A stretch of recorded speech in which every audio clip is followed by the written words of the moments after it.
मैंने कहा कि माननीय जी इतने बड़े युग पुरुष थे कि जिसका वर्णन करना मुश्किल है। उस जमाने में 1992 1990 में पूरी दुनिया में कहीं सौर ऊर्जा की बात ही नहीं थी। मैंने जहाँ तक पढ़ाई लिखाई किया है सौर ऊर्जा की कोई निशानी नहीं थी।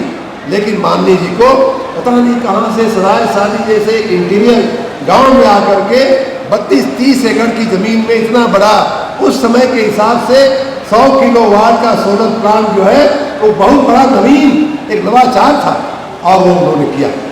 और दुर्भाग्य ये रहा कि उनके जाने के बाद 25 वर्ष 27 वर्ष 30 वर्ष हो गए कि मऊ का दुर्भाग्य रहा कि वो सारी चीज़ें जो उन्होंने बनाया वो ध्वस्त हो गई, वो धराशायी हो गई।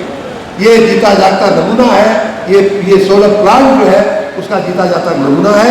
हम इसको 5 मेगावाट का उसकी 50 गुना क्षमता बनाते हुए हम उसको आगे बढ़ाने की कोशिश कर रहे हैं।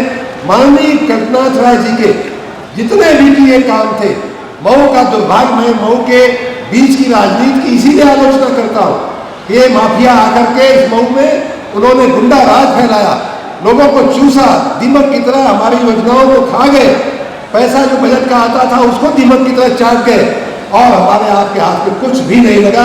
जो था वो भी बर्बाद हो गया, जो था वो भी धराशायी हो गया। बर्बाद होने वाली चीज़ों में कल्पनाथ राय जी के द्वारा लगाई हुई और बर्बाद होने वाली चीज़ों में ये इसका एक जीता जागता उदाहरण, परदाह की मिल उसका दूसरा उदाहरण है, जिसको अब हम जा करके पुनर्जीवित करने का, औद्योगिक केंद्र बनाने का हम वहाँ प्रयास कर रहे हैं। मऊ का बस स्टेशन, मैं जब 2021 में राजनीति में आया और मैं चूंकि मऊ बस स्टेशन पे रह करके पढ़ाई किया था, तो मुझे देख करके इतना आश्चर्य हुआ कि 30 साल में ये जो बस स्टेशन ठीक ठाक हुआ करता था उस जमाने के स्टैंडर्ड के हिसाब से, आज ये धराशायी हो रहा है। हमने उसका बीड़ा उठाया, हमारी भावनाएं भी जुड़ी थी, आज वो एक बहुत अच्छा बस स्टेशन के रूप में प्रस्थापित हो गया है।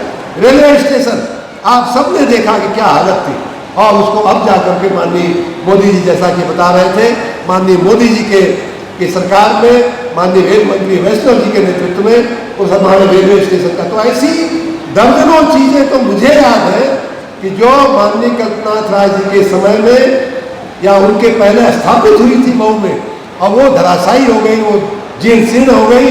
अब जा करके हम लोग उसको एक के बाद एक उनको करने का प्रयास करें। उसी प्रकार कोई भी व्यक्ति अपने जीवन काल में, चाहे हम हो चाहे मऊ का कोई भी नागरिक हो, चाहे देश का कोई नागरिक हो, हर व्यक्ति अपने जीवन काल में हर सपनों को पूरा नहीं कर पाता।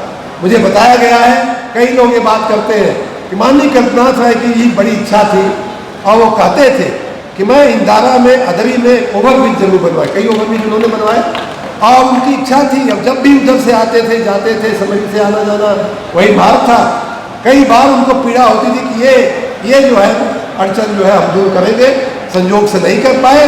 जो काम वो उन्होंने करके और आज जिनसे हुआ था उसका भी हम पूरा कर रहे हैं, उसको भी नया कर रहे हैं।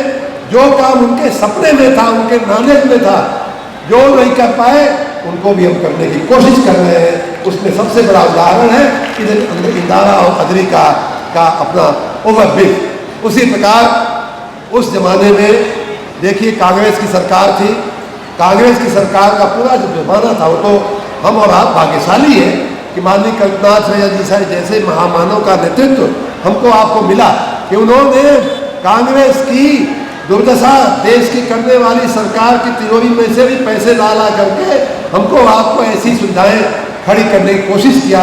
नहीं तो कुल मिला करके कांग्रेस का जो जमाना था वो अभाव का जमाना था, पैसे रुपए नहीं होते थे।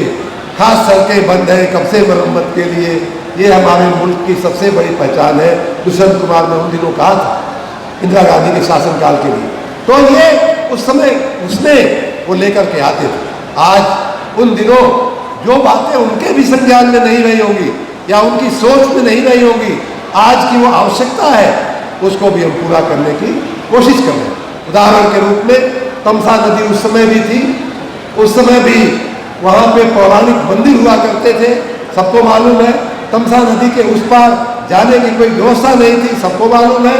उनके ध्यान में नहीं आई बात, 50 लोग हजारों चीज़ों उन्होंने किया, लेकिन 50 चीज़ें नहीं भी उनके ध्यान में आई या उस समय उनके प्राथमिकता में नहीं आई, नहीं हो पाई, उनको भी आज हम करने की कोशिश कर रहे हैं। तमसा नदी का मऊ का हो, चाहे सरयू नदी का गौरी घाट का हो, जहाँ भी हमारी पुराने धरोहरें पड़ी हुई थी उन्हें ताज़ा करने की, उन्हें नवीन करने की हम पूरी कोशिश कर रहे हैं। तमसा नदी पे मऊ में पीपा पुल, महादेव का घाट, द्वारी घाट में दर्जनों घाटों का नवीनीकरण, ये सारी की सारी नई परियोजनाएं भी हम लोग चला करके आप सबको आप अपना जीवन हम लोग बेहतर बनाने की कोशिश कर रहे हैं।